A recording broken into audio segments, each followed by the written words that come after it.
Assalamualaikum warahmatullahi wabarakatuh. Apa kabar sekalian? Mudah-mudahan pada hari ini semua dalam keadaan sehat ya. Semua dalam keadaan bahagia untuk senantiasa dapat mengikuti pembelajaran dengan baik. Kembali bersama dengan channel Guruta, channel pendidikan dan pembelajaran akan senantiasa memberikan sedikit pembahasan tentang materi-materi seputar pendidikan dan pembelajaran.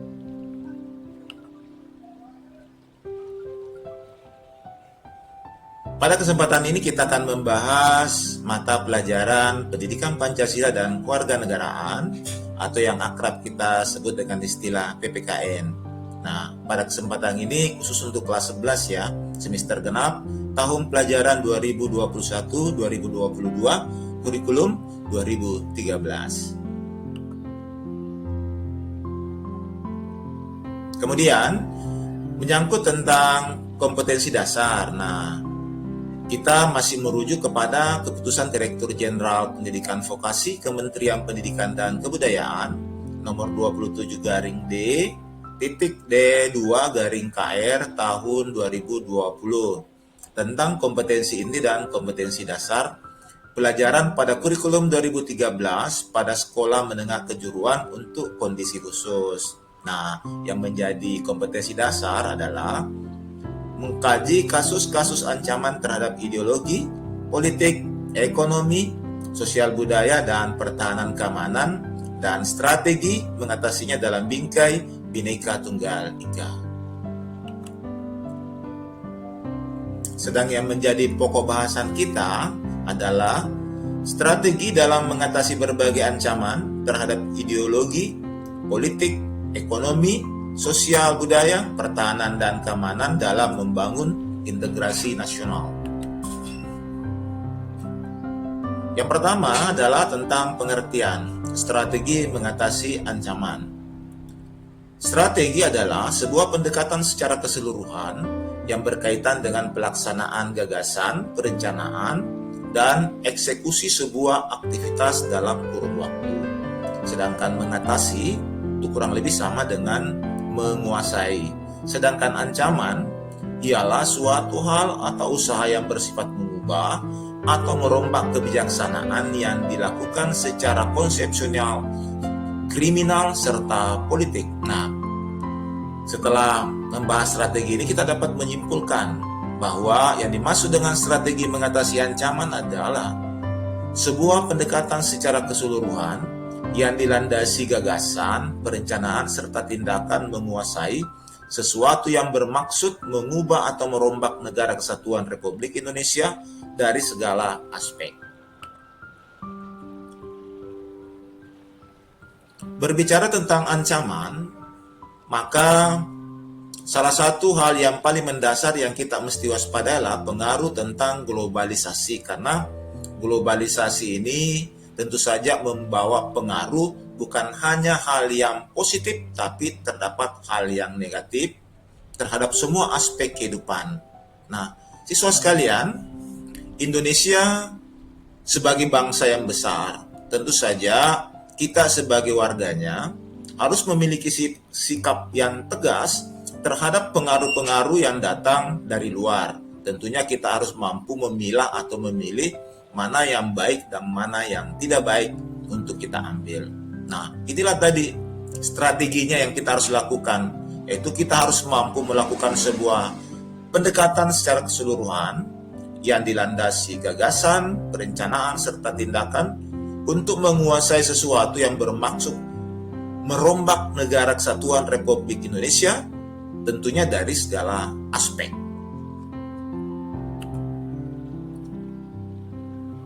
Nah, strategi yang pertama adalah strategi mengatasi ancaman ideologi dan politik. Ini ada beberapa poin di sini ya. Yang pertama menyangkut tentang demokrasi. Nah, strateginya adalah yang pertama mengembangkan demokrasi politik. Yang kedua, mengaktifkan masyarakat sipil dalam arena politik. Yang ketiga, mengadakan reformasi lembaga-lembaga politik agar melaksanakan fungsi dan perannya secara baik dan benar. Sedangkan poin yang keempat, memperkuat kepercayaan rakyat dengan menegakkan pemerintahan yang bersih dan berwibawa. Sedangkan yang kelima, tentu saja menegakkan supremasi hukum. Sedangkan poin 6, memperkuat posisi Indonesia dalam politik internasional. Sedikit tentang menegakkan supremasi hukum. Indonesia adalah negara hukum sebagaimana yang terdapat dalam Undang-Undang Dasar 45 penjelasan tentang Indonesia, yaitu res tah atau negara hukum. Berarti di negara kita yang berkuasa, yang memiliki kedudukan yang paling tinggi tentunya adalah hukum.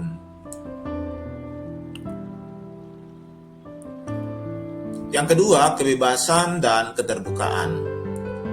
Berbicara tentang kebebasan dan keterbukaan, tentu kita senantiasa harus melakukan kebebasan dan keterbukaan untuk melaksanakan strategi di bidang politik dan bidang ideologi.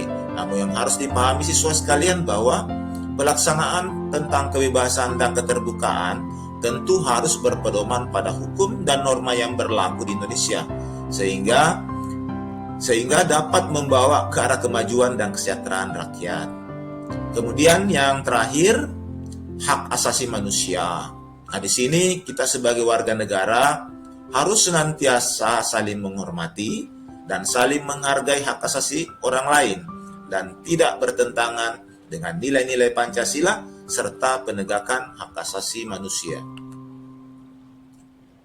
Strategi yang kedua adalah mengatasi ancaman di bidang ekonomi. Tadi kita bahas bahwa globalisasi itu adalah membawa pengaruh. Nah, pengaruh ini tentu saja termasuk di dalam pengaruh di bidang ekonomi. Nah, siswa sekalian, kita memahami bahwa kebijakan-kebijakan ekonomi tentu banyak dipengaruhi atau dikendalikan oleh negara-negara maju. Sedangkan kita, negara-negara berkembang, hanya mendapat sedikit manfaat karena kebijakan itu yang tidak jelas terkadang buat kita. Nah, di sini yang harus diperhatikan adalah bagaimana lembaga-lembaga keuangan internasional seperti IMF atau International Monetary Fund, Bank Dunia atau World Bank, kemudian WTO, bagaimana mereka membuat kebijakan-kebijakan yang senantiasa bisa memberikan manfaat dan keuntungan bagi bangsa dan negara kita. Nah, untuk menghalau berbagai kebijakan di bidang ekonomi, maka yang harus kita lakukan adalah bagaimana membangun sistem ekonomi kerakyatan. Nah, maka kalau kita menegakkan sistem perekonomian kerakyatan ini, maka ancaman di bidang ekonomi dapat dilumpuhkan tentunya. Sistem ekonomi kerakyatan juga dapat memperkuat kemandirian bangsa. Nah, di bidang ekonomi yang harus kita lakukan adalah sistem ekonomi harus sesuai dengan amanah pasal 33 Undang-Undang Dasar Negara Kesatuan Republik Indonesia tahun 1945. Ekonomi itu harus berbasis pertanian industri, mengutamakan atau menggunakan bahan baku lokal. Kemudian kesejahteraan rakyat, kemudian menghindari utang luar negeri. Ini adalah salah satu strategi-strategi di bidang ekonomi. Kemudian berikutnya strategi mengatasi ancaman di bidang sosial dan budaya. Nah, hal yang paling mendasar yang mesti kita lakukan, siswa sekalian, adalah bagaimana kita bisa memelihara keseimbangan dan keselarasan antara manusia dengan alam semesta, manusia dengan masyarakat, serta keseimbangan lahir dan batin. Ini semua bisa tercipta kalau kita membangun kesadaran akan pentingnya keselarasan dan keseimbangan, melahirkan adanya toleransi yang tinggi dan menjadi wadah bagi bangsa Indonesia untuk bersatu. Kita sudah punya pengikat di sini, yaitu adalah Bhinneka Tunggal Ika. Dengan semboyan tersebut, bangsa kita berusaha menyatukan keanekaragaman suku, agama, ras, bahasa, adat istiadat, kesenian dan kebudayaan yang berbeda-beda dalam satu ikatan. Kemudian yang keempat adalah strategi ancaman di bidang pertahanan dan keamanan. Nah, Undang-Undang Dasar Negara Republik Indonesia tahun 1945 telah mengatur strategi pertahanan dan keamanan bangsa Indonesia dalam mengatasi ancaman tersebut. Nah, siswa sekalian dapat melihat pada pasal 30 ayat 1 sampai ayat 5 ya. Di sini kalau kita menyimpulkan bahwa usaha pertahanan dan keamanan negara Indonesia merupakan tanggung jawab seluruh warga negara Indonesia. Jadi bukan hanya tanggung jawab tentara loh ya. Ini ya, dan kepolisian negara Republik Indonesia, tapi ini merupakan tanggung jawab bersama. Ini gambaran tentang apa yang dibahas di dalam Undang-Undang Dasar 1945. Saya akan membacakan sebagian saja. Contoh ayat 1, tiap-tiap warga negara berhak dan wajib ikut serta dalam usaha pertahanan dan keamanan negara. Kemudian ayat 2-nya, usaha-usaha pertahanan dan keamanan negara dilaksanakan melalui sistem pertahanan dan keamanan rakyat semesta oleh Tentara Nasional Indonesia dan Kepolisian Negara Republik Indonesia sebagai kekuatan utama dan rakyat sebagai kekuatan pendukung. Nah, ini nih siswa sekalian, bagaimana pola strategi di dalam mengatasi ancaman di bidang pertahanan dan keamanan.